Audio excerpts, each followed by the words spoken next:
let the silence tell you a story. This is Muted Frames. At 2:17 a.m. in Maybrook, Pennsylvania, 17 children from the same class simultaneously leave their homes and vanish. Their teacher, Justine Gandy, arrives in the morning to find only one student, Alex Lilly, present in the classroom. A police investigation is launched. Alex and Justine are interviewed, but nothing is found in the investigation or questioning. The school principal, Andrew Marcus, places Justine on leave as the wider community ostracizes her. Depressed, she resorts to alcoholism while resuming her on-off relationship with ex-boyfriend and married police officer Paul Morgan. Justine also experiences nightmares about the missing children and a strange woman. Concerned about Alex's well-being, Justine follows him home and notices the windows have been covered in newspapers. Peering through one, she witnesses Alex's parents seated in a daze. She insists that Andrew perform a wellness check. While Justine is asleep in her car outside Alex's house, a woman exits the house and cuts off a lock of Justine's hair.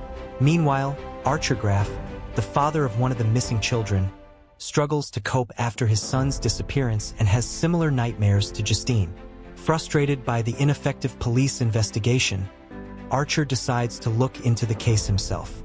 He notices the missing children were running in the same general direction, but is unable to figure out a specific location. Earlier, Paul had a run-in with James, a local drug addict and burglar. Paul assaults James after being poked by a needle during a search and orders him to leave town. Stressed over the potential backlash if James makes a complaint, Paul spirals. Justine convinces him to break his sobriety, and he has an extramarital one-night stand with her. Following the assault, James breaks into Alex's house, believing it has been abandoned. Inside, he witnesses Alex's parents in a trance-like state and finds the missing children in the basement. He goes to the police with his information to get a cash reward. Paul spots James approaching the police station and gives chase. James flees into the woods, where he spots the woman from Justine and Archer's dreams waving at him. Paul catches up with James and drives them to Alex's house, leaving James in the car while he enters. Hours later, James is dragged into the house by a possessed Paul. Andrew is visited by Alex's aunt, Gladys, who claims that his parents are ill and that she is now caring for the family. Andrew insists he must meet with Alex's parents, or he will be forced to contact the authorities. Later, Gladys visits Andrew and his husband, Terry, at their home. Performing a ritual, Gladys possesses Andrew and has him kill Terry before sending him after Justine. Andrew attacks Justine at the gas station. She flees in her car after Archer fends off Andrew, and Andrew is fatally struck by another car while chasing her. Justine and Archer reconcile and realize the children were moving in the direction of Alex's house.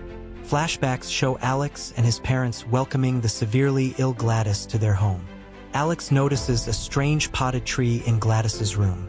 Returning home from school one day, Alex encounters a rejuvenated Gladys and his parents, who are in a trance. Gladys threatens to kill his parents if Alex ever tells anyone about her. Alex witnesses Gladys performing witchcraft and rituals with the tree and is tasked with feeding his parents. When Gladys begins to fall ill again, she requests Alex's help to gather a personal item from each of his classmates, so she can possess them too and drain their life.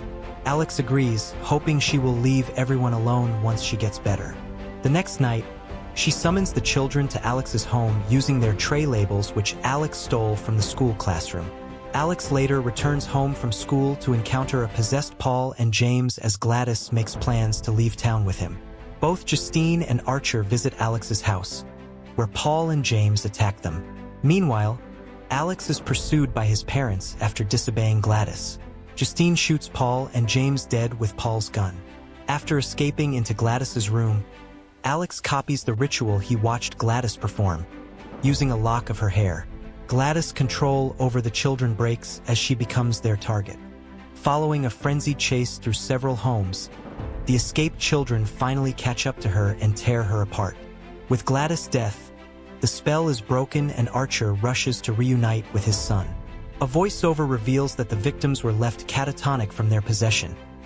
Alex's parents were institutionalized, while Alex went to live with a more kind aunt.